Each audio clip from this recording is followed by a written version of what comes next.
三藩市市立大學表示，喺華埠同北岸區校園建設項目中，承建商冇盡力聘請本地工人。有關方面今日公布一項決議案，監管承建商遵守合約中嘅規定。梁慧珊報道。住喺三藩市田德隆區30年嘅 Jose Abrego 目前失業。I have been doing construction work for a long time. I have experience in construction and I'm still not getting a job. 根據市立大學以及華人權益促進會提供嘅資料，由2009年4月至到2011年1月，接近8萬個工時裏面，只有大約27%嘅工時聘請三藩市工人。Folks, but there are some contracts still who are at zero. They have nobody from San Francisco working on their jobs. 目前校園嘅工程已經完成咗1/5。市立大學嘅目標係40%工時要聘請本地工人。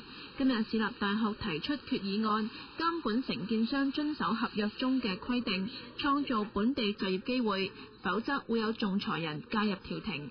So what we're here today is to really highlight the importance of contractors fulfilling and understanding the importance of local hiring to this campus. And that 與會人士表示，建設資金來自納稅人，承建商有責任惠及本地家庭。有承建商表示，佢哋都聘請咗唔少本地工人，只有關方面喺計算工人工時嘅方法同佢哋有啲唔同。